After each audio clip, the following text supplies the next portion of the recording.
I was a youngster, adult, but a youngster still. My friends and I were celebrating uh, a, a birthday, and we were on our way to a party. But before we did, his girlfriend made us some brownies, which happened to have some marijuana in it. We're sitting in the sort of living room. There's a little coffee table in there. And on the coffee table, there's these ceramic figures. There's elephants, there's giraffes, lions, and tigers. I'd say I must have taken 3 bites of that brownie. But all of a sudden, those figures started moving. And, the lion literally, in my view, jumped across that little coffee table onto my lap. That was my first and last exposure to marijuana.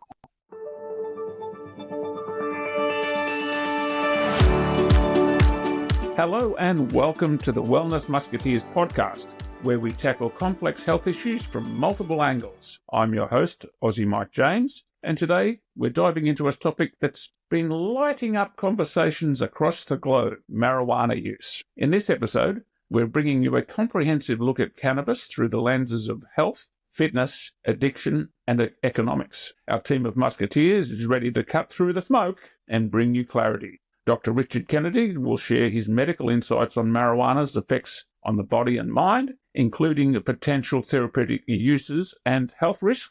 Welcome, Dr. K. Good to see you guys. Okay. David Liss and I will be exploring how cannabis use intersects with fitness and overall wellness strategies. Welcome, Dave. Hello. Hi. And last but not least, our economist, Ketil Hviding, will break down the financial and societal impacts of marijuana legalization and commercialization. Welcome, Ketil. Okay, you always get my name wrong. That's okay. You're Australian. You see things from the other side of the world, but I that's know.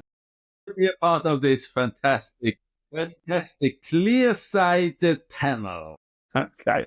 On that note, whether you're curious about the medical applications of cannabis, concerned about its potential for abuse, or interested in its economic implications, this episode promises to deliver a well-rounded perspective on this complex plant. If you find value in our discussions, please take a moment to subscribe, share, and leave a review. It helps us reach more people. So let's spark up this discussion and explore the multifaceted world of marijuana use. And I thought today, panel, with the thought of full disclosure here, we might just reflect a little on each of our use or non-use of marijuana. We'll start with you, Dr. K. What's your experience with marijuana? You would start with me.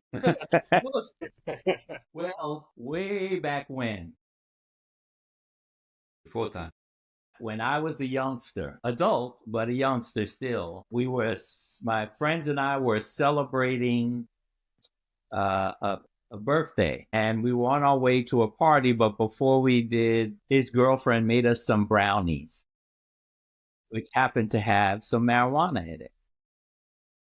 And so I'm going to set the table. We're sitting in the sort of living room. There's a little coffee table in there. And on the coffee table, there's these ceramic figures. There's elephants, there's giraffes, lions, and tigers. And I'd say I must have taken 3 bites of that brownie. It was delicious, by the way. But all of a sudden, those figures started moving. And, the lion literally, in my view, jumped across that little coffee table onto my lap. That was my first and last exposure to marijuana.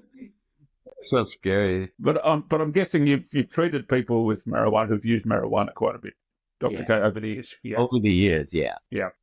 What about you, Ketil? Yeah, I mean, I don't have these fantastic stories, really, but I tried a little bit in my youth as well. Not very effective, but I remember we were stopped for drunk driving, but they failed the test for marijuana.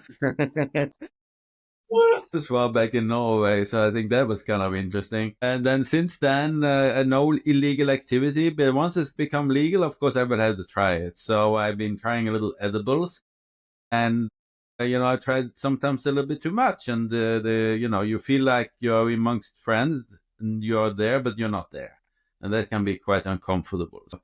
That's pretty much my experience. I used it a little bit to help sleep. It's a very low effect, low dosage, but not anything particular to write home about. Okay. What about you, David? Yeah, I mean, I've smoked occasionally over time, done edibles occasionally over time. One time I took something, just like Ketil said, thought, okay, I'll just take a little bit of an edible and I'll go to sleep. And I took it around 9, and the next morning I taught a boxing class at 6. And then midway through the boxing class, I realized I was still stoned. I didn't understand the difference between, a round and the break from the round. And I've had other experiences with edibles where I thought I'd left and gone to another planet, another country or something. It was a frightening disaster, but I repeated my mistake once or twice. But I think it should be available for people. But, you gotta, your conscience be your guide or something. Okay. Well, viewers, listeners, now for something completely different. My experience with it is zero zilch. I've never had a smoke or an edible, not because I'm just some great moralist, but I think because I was brought up in Australia in the 70s and 80s, we were very much a pub culture, and it just wasn't part of our lexicon or our way of life amongst the group I hang around with. And alcohol was very much a big mind-altering substance, so there was no need for marijuana, but we had the occasional people who used it, but I never experienced it. But I think the biggest thing that stopped me from using it on a deeper level was the smoking aspect, because my father passed away from smoking normal cigarettes, too many of them. He got emphysema. And my best friend's father did the same thing, another heavy smoker. And if you've seen emphysema, that's not a good thing to die from. And so that's always put me off from smoking, any aspect of smoking. So it's always held it back. But I've got an open mind. I've dealt with people who've used it, and athletes, people in the Parkinson's area and so forth. So I have an open mind about it, but I've just got zero experience using it. So that's our backgrounds in it, listeners. So on to the actual discussion. Just started off, kick this off with our first little statement here. Is marijuana a miracle cure or a dangerous drug? What's your views on that, guys? Dr. K? I don't think anything's a miracle cure. Marijuana falls into that general category. I don't, like anything else, anything in excess tends to be more of a problem than it tends to be a solution or benefit.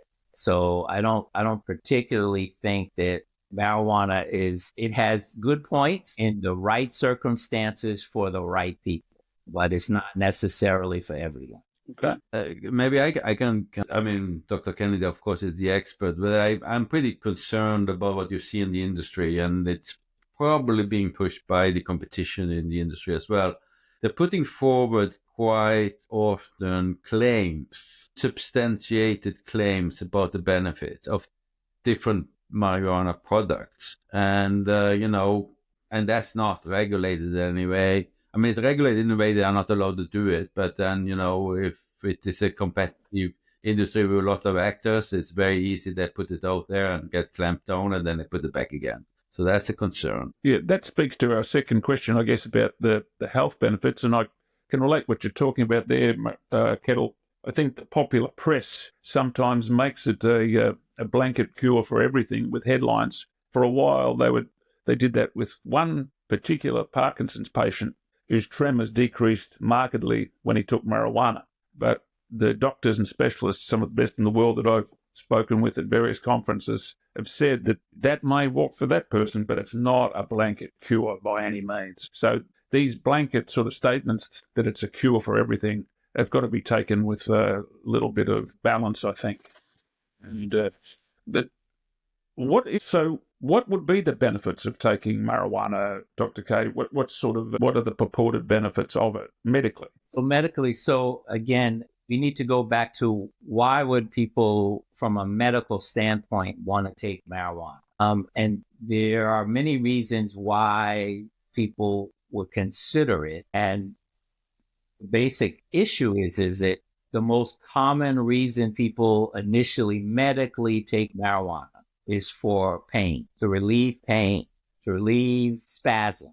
And so in the medical community, so for instance, as you mentioned earlier, Parkinson's patients, or people who get multiple sclerosis and end up with spasticity, which means they have periods where they're really stiff and can't sort of move forward really well. What they found, and again, big issue is there aren't enough studies that have been done that where you can give a person marijuana who happens to have Parkinson's or happens to have arthritis or happens to have, or their ligament in their knee or something, because there aren't really good studies right now. They're doing more, and most of them are observational studies.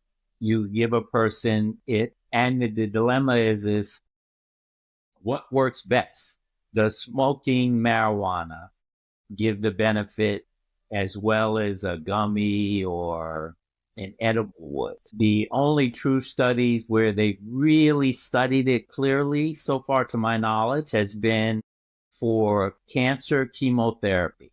The results of chemotherapy, one of the main side effects is nausea and vomiting.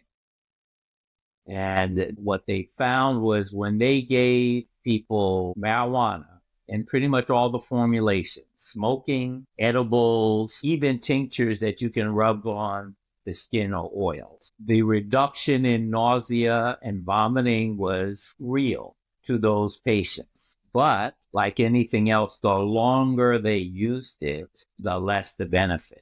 Now, they've done some comparable studies where they've taken marijuana and given it to a group of patients who have nausea and vomiting after chemotherapy. And then they've given it, and then they've taken the prescription drugs to give them and compared the two to see which one got the most benefit or relief of those symptoms. Hard to say, partly because it wasn't a standardized way that they got it, because they used people who went to their own medicinal clinic and got their type of marijuana. And one medicinal clinic is not the same as the next. Mm-hmm. The percentage of the different cannabis and THC, cannabidiol,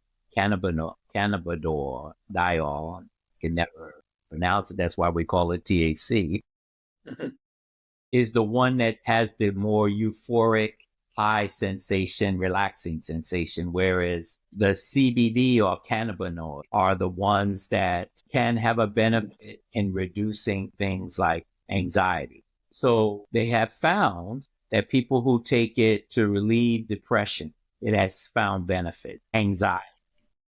What about sleep? Oh, sorry.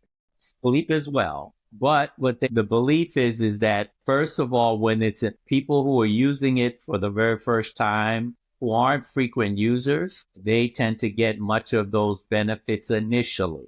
But like anything else, if you keep using it, sometimes the beneficial effect wears off.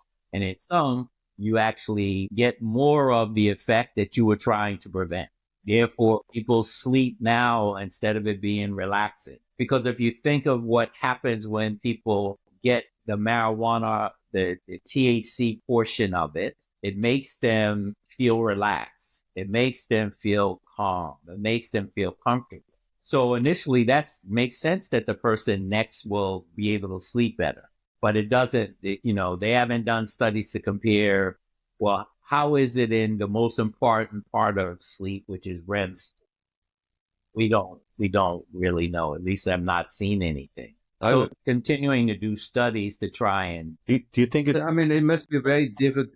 Sorry? Do you think it's a good idea that all these states are legalizing marijuana for medicinal purposes? I think the dilemma is that you have states that are legalizing it, but according to the federal government, it's still illegal.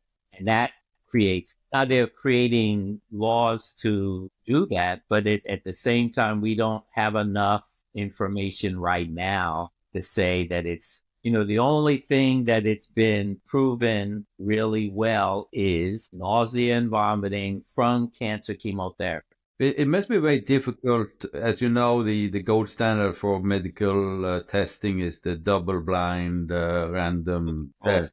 So, I mean, as long as you feel the THC, then you know that you got it. You know, if you have very small dosage, maybe then you can kind of have a placebo, and they don't know whether they get the placebo or not, and then you can actually do it. So maybe they've done that for cancer patients, because you know you need that in order to get it FDA approved. There are, and the other thing that there are 2 pediatric seizure disorders that happen only in the pediatric population, where they found that marijuana, but specifically 2 types of drugs that they have approved, and I cannot remember the name of them right now, but those 2 marijuana type drugs have been beneficial in preventing seizures in those children. But it hasn't been effective in people who have other seizures, like most adults who have seizures. But in that pediatric age group, yes. Okay. Dr. K, when you talk about the calming effect, I guess anecdotally from what I've seen, people who have rather aggressive or sometimes violent dispositions, I've seen good effects on those sort of people because it sort of brings them down a little. In popular culture, we've got Mike Tyson, I think. Yeah. Who sells marijuana now, I believe. But I think that's had a good effect on him, from afar at least. And people I've known who've had that sort of hyper-stroke violent disposition, that's certainly helped them calm down. Is it something they would use in a psychological settings? A psychiatrist, would they prescribe that, or is that still an unknown? I'm sure there are people who would be willing to try it if they have failed at everything else. And again, this goes back to how marijuana, particularly the THC portion of it, works in the brain. There are receptors in the brain for cannabinoids. And so what happens is, and the good example is the person, like you sort of described, who's hyper anxious. And those people, if you give them marijuana, why their anxiety goes down, why they calm themselves down, is because it affects the release of dopamine into the system, which then makes people calm down. You know, same token for people where they who are depressed, who they give marijuana to, because the other side of marijuana is that it makes you feel good. It makes you feel this release of, I'm cool, I'm feeling relaxed and everything else. It puts people in a good mood. Same thing with the release of and the effects of serotonin and dopamine in the brain. So from that perspective, it does that. But the is that dilemma like is that one medicinal marijuana site versus another, the dosaging and everything may be very different. Okay.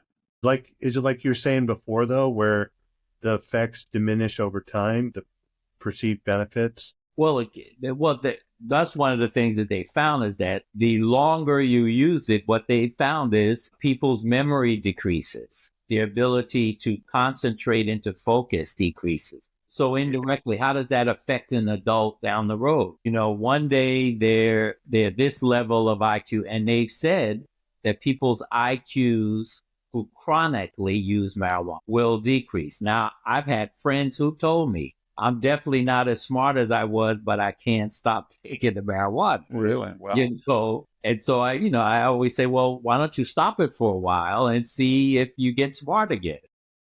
It's like when I took it and I had a discussion and I couldn't really remember what the other person had said. Mm-hmm. That's not long-term use, but it shows a little bit of the lack of concentration that you can get. And it was actually quite powerful. I thought, like having Alzheimer's. But it's funny because when you're with a group of people, everyone's stoned, you kind of feel like you're being really profound and thoughtful when you're talking with other people. The stoner, I haven't had that, but I've seen people in that environment. They look completely silly. Like I have a friend, and her sister smokes every single day, and her family says that she's an easier person to be around. It helps with her anxiety, with depression, and I just wonder. And she also smokes cigarettes. And I'm thinking, is that what it points out, and sort of what we've been saying, is that it affects different people differently. Mm-hmm. And so there are people who can, my first experience with it was not a good one. And so because of that experience, anytime the thought of doing it, I remember that experience because it was so vivid and real to me that I wouldn't want to do it. Well, the same thing for the person who on the other side realize if I take this every day, I'm calmer. I'm not so these are the people who have attention deficit disorder or hyperanxiety disorder. They'll take it and they'll tell you they're much calmer. And people who are around them, who know them, will say that they're different. Yeah. They'll think that they're taking a prescription drug, but they may only be taking marijuana. Because, it's like anything else. Most of us don't go around telling all our friends every drug we take. Not part of the normal conversation to sort of do that. Now, when it's appropriate, you share that information, but on a normal basis. Well, it's different if you're smoking because you can smell it a mile away when it's there. It's easy to know that it's in you somewhere. You may not see the person smoking, but it's in you.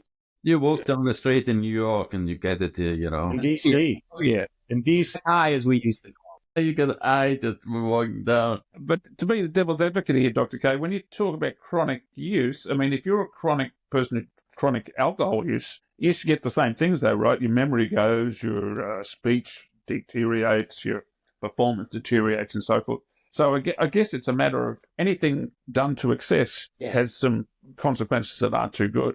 Without question. Yeah. But the analogy I've always used, and again, I'm not a smoker, but I've always said if you get a group of young bucks or young aggressive guys around drinking alcohol, there's going to be something happens later on. I mean, there could be trouble. Yeah. But a group of people smoking marijuana, that won't be an issue. I mean, is that too simplistic a sort of a... Again, this goes into who are these people basically before all of this happened? Controlling for the type of people we're talking about. I see the boxers, whatever they take, they're going to get into trouble. And those are slim nerds. Yeah. And that's what happened. And I think that if nothing more we get out of this is that it is important to recognize that the marijuana that's out there is not uniform. Right. So the marijuana that's being sold in DC is going to be different than the marijuana in Virginia or the marijuana in Massachusetts or in New York or wherever. And because it affects people differently. Now, what we are creatures of habits, so that if we go to the same store all the time to get the same thing and we get the same benefit from it, we tend to revisit it. Well, it's no different than marijuana. Go there and you're in this terrible pain. You got this terrible back pain that the opioids, and that's one of the things that they have found, that in people who have their pain so bad that they're on opioids, when they start taking marijuana, their use of opioids goes down. And technically the view that opioids are a much more dangerous drug long-term for use. So indirectly, there's a benefit from it. You get the person off of it. Can you talk a little bit about the different kinds of marijuana and the difference between smoking marijuana on the body and eating marijuana on the body, like sativa, indica, on the couch, or hybrids, that kind of thing? The smoking is the one that many people back in the 60s and the 70s was the thing that most people were doing. Now it's a combination of, because it's legal in 39 states now and the District of Columbia, that you can now, they're selling it as edibles in different forms, as gummies. I've even seen things where they're giving it funny names to attract. I always say this is a negative part of it, to attract things like calling it Pop Tarts. And it's a takeoff on Pop Tarts. Yeah. Sure. Which who are they indirectly trying to sell this to? Yes. And and for one thing, but smoking is the quickest way because you inhale it and it gets into the bloodstream immediately, and it goes to every organ in the body, including the brain.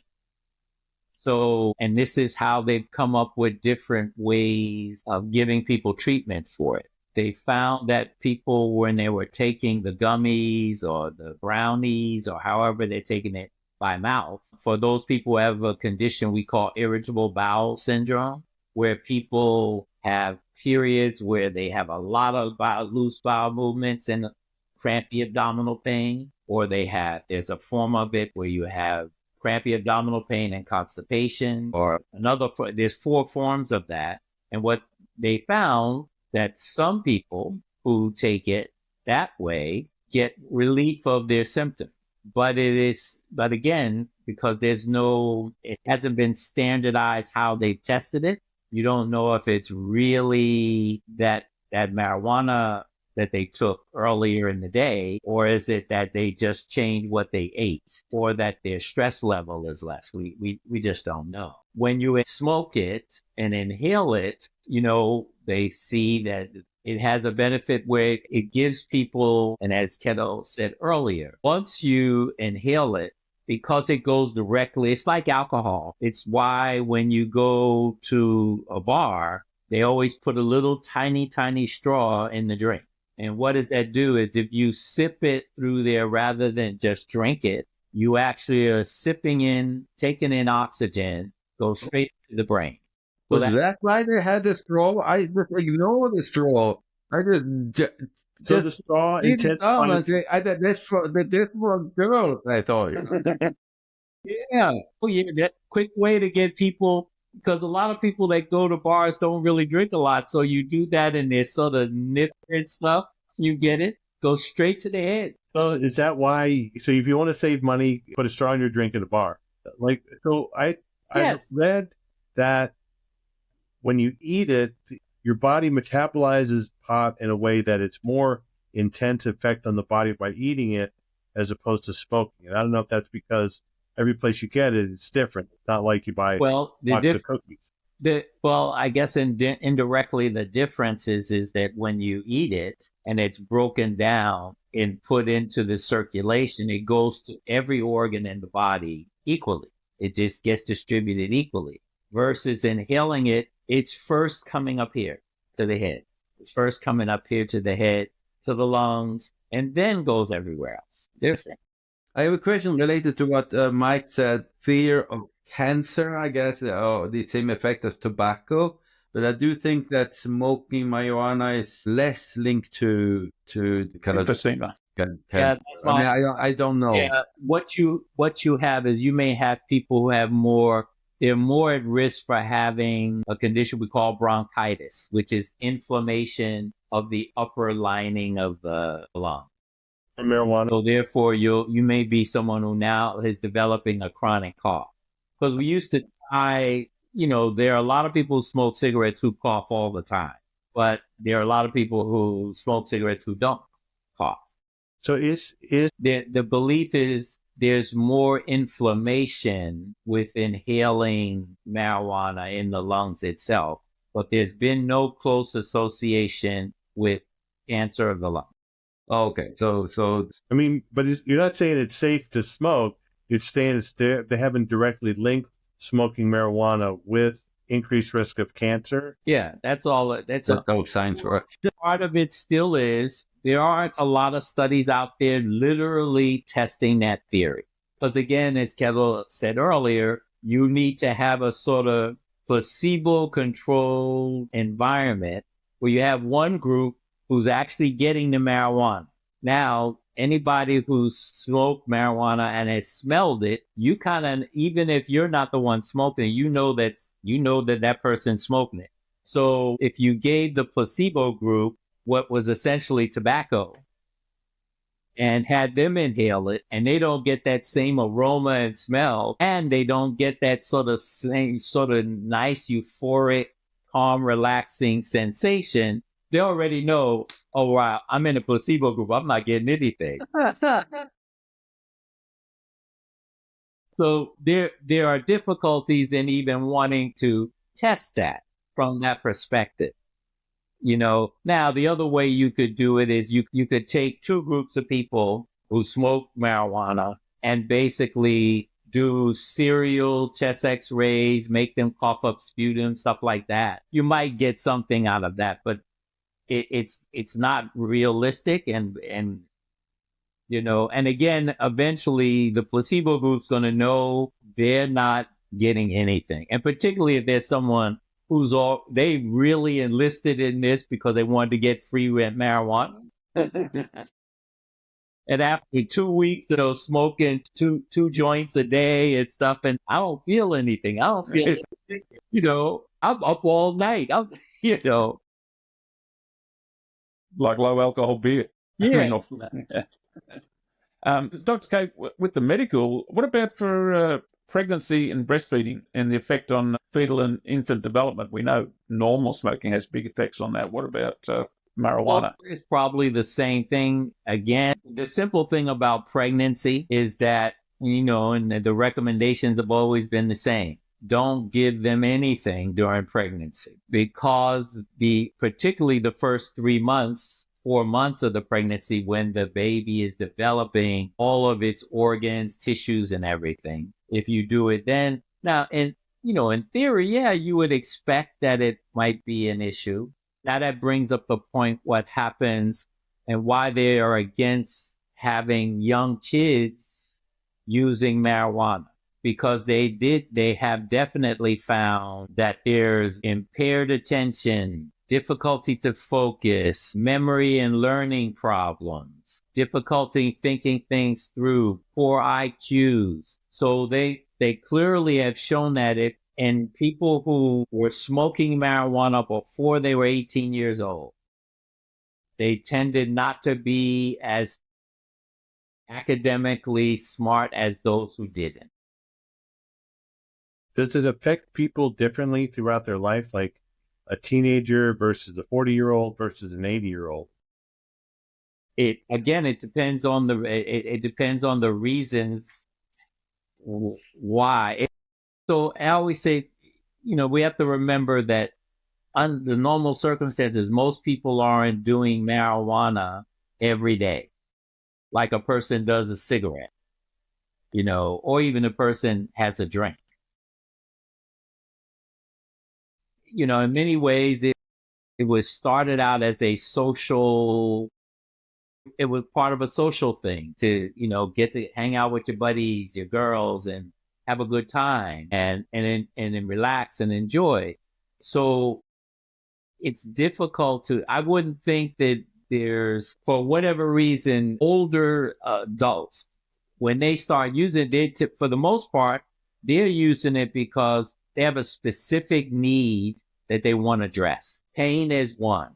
Nausea and vomiting is another. Sleep has become another. Now, as mentioned earlier, people who start smoking marijuana, using gummies and edibles, etc., there have been reports, and again, reports that they sleep better. They sleep better, that they notice if I take my gummy at 7 p.m., I sleep better that night. But if I take my gummy at 12 noon, I don't necessarily sleep any better at night because I'm probably napping in the middle of the day.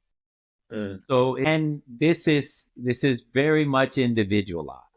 Okay. Everybody, and again, if there's no, at least to my knowledge, there's no standardization of marijuana because the percentage of the THC in each plant is different. So, Dr. K, with those medical implications, what about marijuana's interaction with other medications? What should patients and healthcare providers be aware of? Is there anything you shouldn't mix it with? Your Advils and so forth? I don't know. Blood pressure medication. I take the same principle. I'd say that's always, you have to have that discussion with your provider. Anytime you're going to try a new drug, and many times it almost always say, so for instance, you almost don't want to mix marijuana with opioids because it tends to, because they both have the potential for becoming addicting drugs. Same principle, you probably don't want to mix marijuana with alcohol. Double whammy. Yeah. So same principle. I would say that it's important that you should try not to mix any drugs that you haven't had a discussion with someone who's more in line to give you some answers. Remember in high school health class, they talked about the potentiating effect. It was alcohol. That one drug intensifies the effect of another. Is that a good understanding? Again, yeah, depending on the drug, depending on what its mode of action is, yes. But everything's different. It's all very much up in the air. I heard some people say that you can't get addicted to marijuana, and I don't know about that. Done with that one. Anybody's entitled to say anything. That one's a little bit strange. Yes.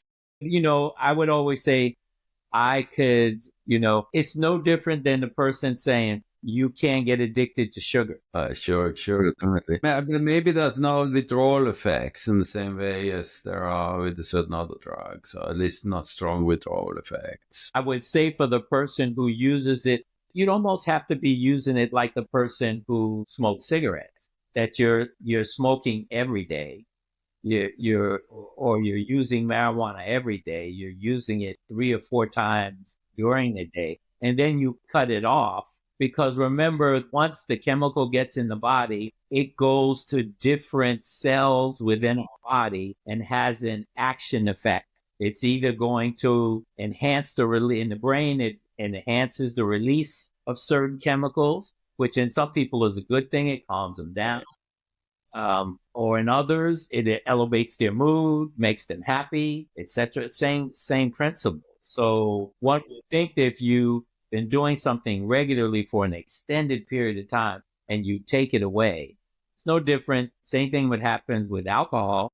No, there's a strong withdrawal effect in tobacco, but maybe here too. I mean, but you could probably measure that. I'm very skeptical, although I don't know what the studies are, for taking it as a sleep aid on a regular basis, as I am with any other medication, and in particular because I don't know what the studies are, but the REM sleep is for me important, and that is, and I felt that when I've done it in the morning, I'm a little, but that may be just imagination. Well, I agree with you about the REM sleep because that's the most important one. And again, there have been studies where they've said where people have gotten the benefit of better sleep with the use of marijuana. What we're not sure about is what kind of marijuana are they having? What's the dose of the marijuana? Are they taking it to get them back to getting, because once you can get into REM sleep, you can have a good sleep. So if it takes 3 or 4 days of this person using the marijuana to get good sleep, they may be able to stop and go right into REM sleep. Maybe. But we don't know. And again, this still points out they still have to do a lot of studies. I know Harvard is doing, it's the organization at Harvard is called MIND, MIND, and they are doing studies. They're doing a lot of studies to determine those effects, to see what benefits there are, etc. It's quite common to take for sleep now. Say it again? Quite common for especially older people to take it as a sleep aid. Well, I would tell you, for older people who've never done it, it is hard to get them to consider doing something like that. Because part of it is for the longest time, our view of marijuana publicly has, no, you shouldn't do that. No, you shouldn't do that. And now that it's become legal, because they say most of the people who go to the medicinal plant places are in their 30s. Okay. So the boomers are not... No, the boomers were, no. I do know, they've been there. Drink more. Boomers drink a lot. I have a friend who works in a retirement community, and they have increasing things with, marijuana usage for the residents, and that's a retirement community for old hippies, Dave. That's why. Yeah. Now they can do it legal. Yeah. You are Dave's friend, I guess. It was the Jimmy Buffett retirement community, but that's different. But Rich, the old bugbear, the old pejorative term that people who really didn't want you to take anything, they always said it was like they used that term gateway drug. Yeah. That was the popular term. Yeah. So is there any proof of that? I'm a beer drinker. It doesn't mean I'm going to be drinking scotch and lead me on to. That's the way I view it. Well, the simple answer is I don't think it's any more a gateway drug than anything else is. Yeah. And again, but this always goes back to personally. There are, because I think we all have the ability to become dependent on something if we use it enough. Yeah. And if when using it, it gives us a certain, to constantly use the same thing again, you get something from it. You get some reward. When that reward is no longer as intense, this is nothing like heroin was. This is nothing like speed was, cocaine, none of those things like that, where you get this immediate sort of sensation. And when it's gone, you want more of it. It doesn't appear to be that that's the case, but I always say that you're always going to find an individual or individuals who use it and no longer get the benefit and advance to something else because they're looking for a bigger high. Yeah. But here's another one that wasn't on our rundown. Actually, I'll throw this out to all the dads in our group. What about if you have a youngster growing up who starts experiencing with marijuana and things like that? What's your advice on approaching something like that?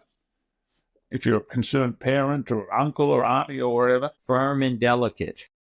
Yeah.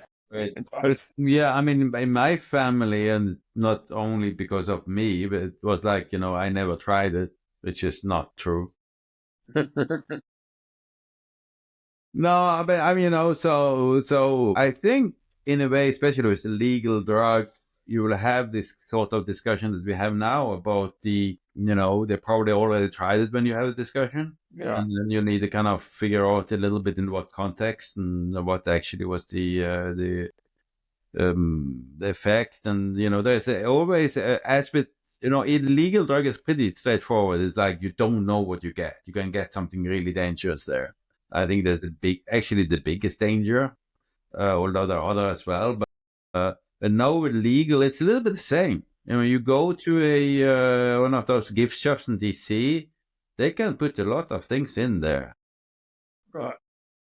And again, they're using it maybe for some special benefit, but I think in reality is that you have to kind of push for the fact that you need to affront the world as much with kind of clear eyes as possible, as being sober. Yeah. Once in a while they try something else that, it's not different from what we've done, but it's important not to lock yourself out from the reality. Right. Yeah. So you need to have a discussion about it, like with sex. Yeah. Not easy, And sex is probably the more difficult. They're difficult discussions. I remember having the discussions, but it wasn't me that initiated it. Interesting. So my kids asked me, "How old were you when you tried this?"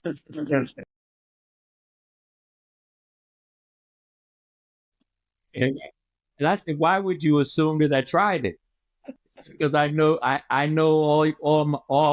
all my friends, all your friends who are my uncles. I know them. Right. So did you give him the answer then, the effect that it had on you? Yeah. It sounds quite impressive, actually. You got good stuff there. Yeah. You don't need the stuff anymore. Avoid the dancing lions and elephants. It was really listen, to the point that we can't have any ceramic anything on our coffee table. Really? Really? No. On the next podcast, I'm gonna come up with some ceramic, and I gotta. Look, we've covered a lot of the physical aspects and so forth. Anything we missed there, guys? Dave, do you have anything else to throw out there? Because I thought we'd move on to the economic and business considerations. No, I Are we think, good to move on?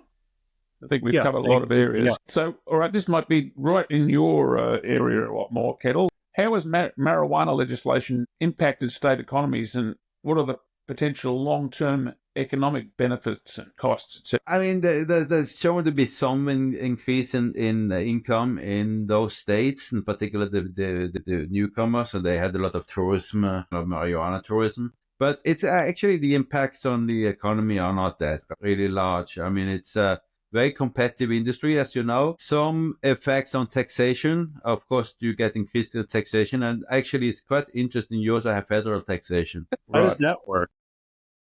I was so surprised when I saw that, and I actually talk about it being taxed more than other businesses. But again, these are probably things to kind of sort out on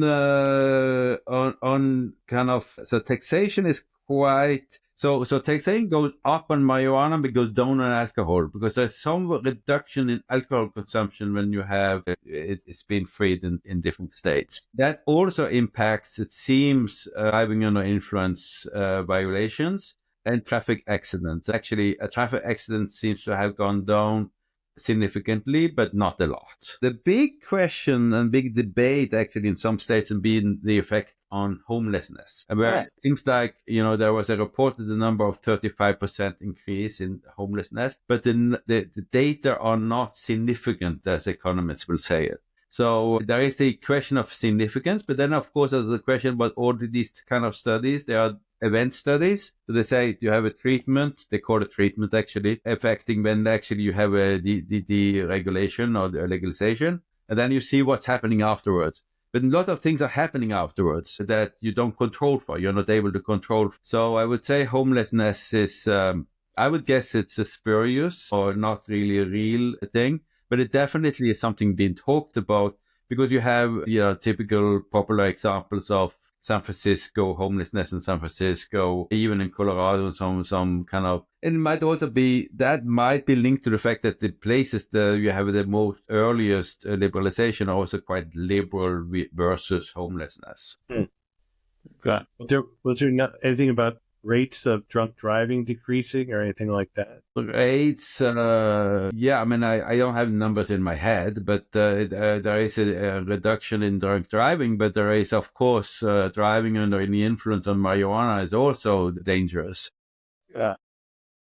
It's not so easy to pick. You need a blood test. You cannot just breathalyze a marijuana drinker, I think, in influence, especially if they've taken a edible. But as you were, when you were taking, you had the impact and you don't know what's going on, you're going to be off the road as well. I mean, with marijuana or with alcohol.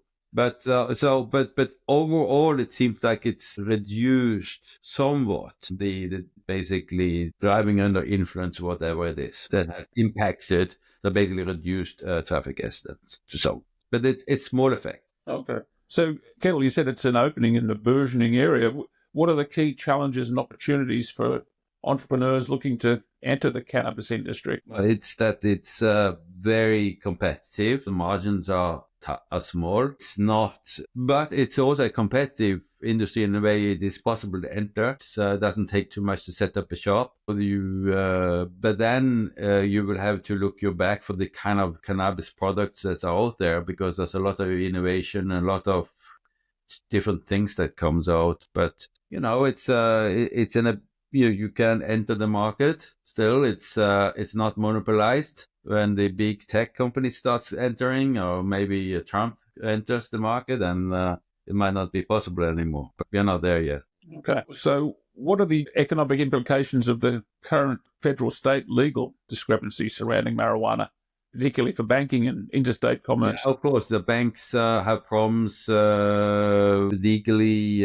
So basically, the operators cannot have bank accounts in the same way. I mean, check accounts in the same way. They might have a bank account, but they are really severely limited using our banks. And that's why you have a lot of cash going on, and that increases the danger. Of course, as you know, you see these places, they have guards outside because they have a lot of cash in there in the shops. Yeah, First and place, that's time as well. So having a legalization on a federal basis would make a lot of sense in terms of reducing these sort of crime tendencies, make it market more transparent, make it easier to operate. And maybe even it would be easier to scale up as well. If you can have a good banking relationship, it's easier to scale up the business. First place I ever went in DC. Sorry? The first place I ever went to in DC to buy pot, I was anxious about going. It just been legal that recently. And I went up the escalator and there were two policemen. I thought, oh God, I'm going to go walk up the stairs to get it. But they were there to help you find this place where you're going to buy the dope.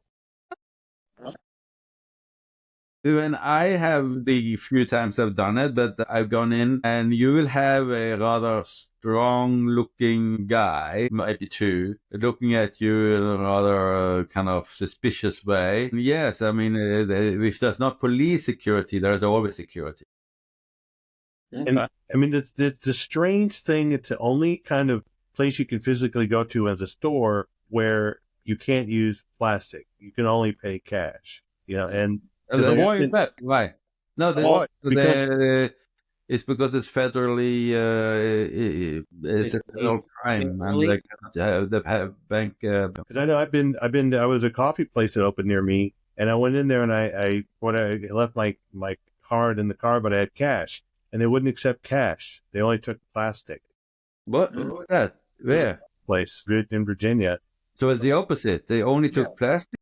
Yeah, and I think that, like with marijuana, you can't use plastic, and like this. No, exactly. And it's because for a bank whose federal charter, it will be it's a crime. Yeah, okay. To facilitate the purchase of marijuana. Well, this friend I was talking about this place. What? My friend's sister was talking about a place where she went and she had so much cash. If you want cash, then you have to pay the surcharge on I don't know if that's related to the pot store or the bank that they're using, or both. But yeah, it's the same place was robbed that I had gone to. They had to move. Yeah, sure. Because all it was cash. More than anything, I mean, it is also from state to state and from district to I'm in DC. It's not a very transparent market. What is actually going on changed from month to month. Now it's changing. They're changing somewhat the legislation here. They're trying to clamp down on those gift shops. So basically, the gift shop is a place where you buy basically an artwork that's valueless, but you pay $20 or $30 for that.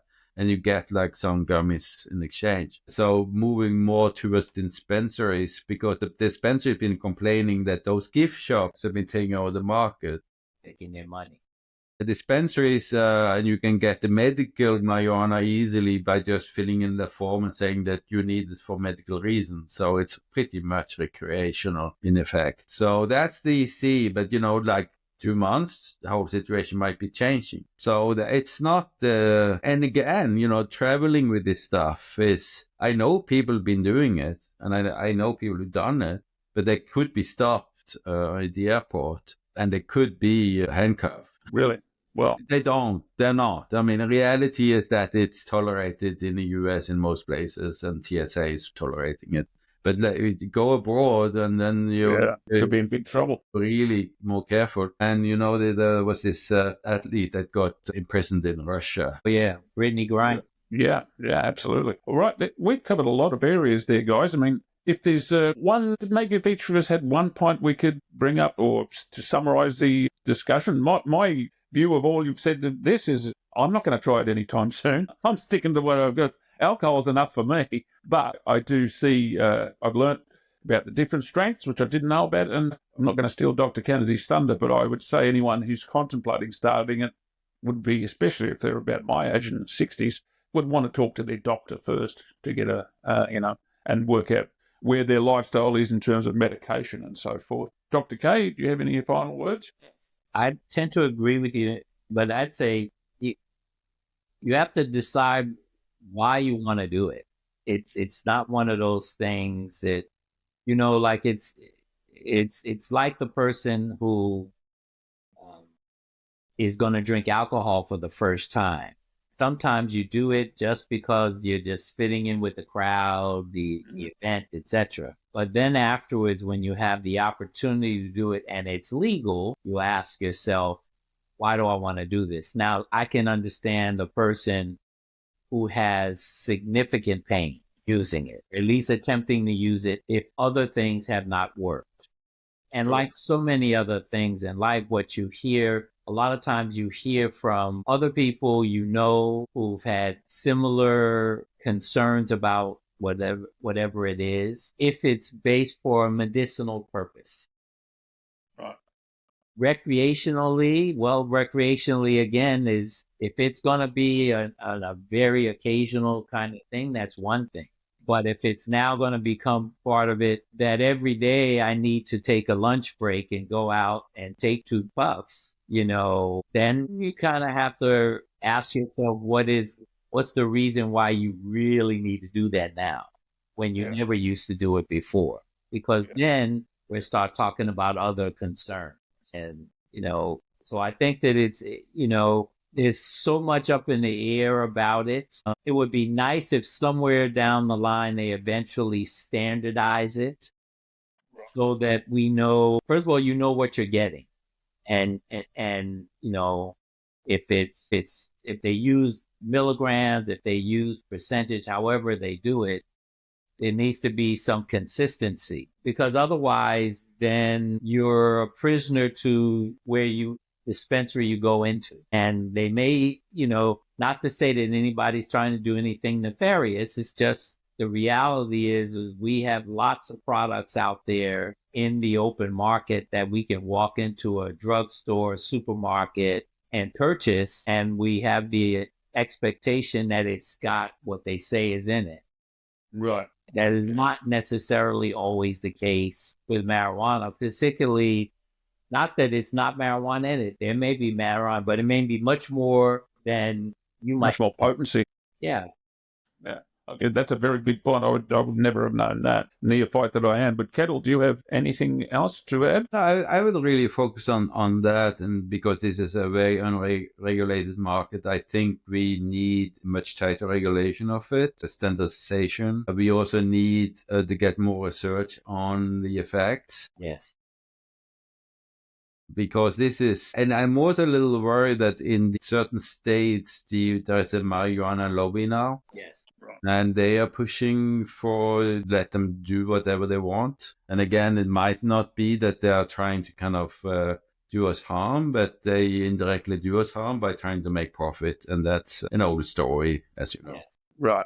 Dave, do you have anything else to add? Well, I think what Dr. Kennedy and Ketil said and you are well said. I'll leave it there. I think. Okay. No problem. Okay, so folks, there you have it.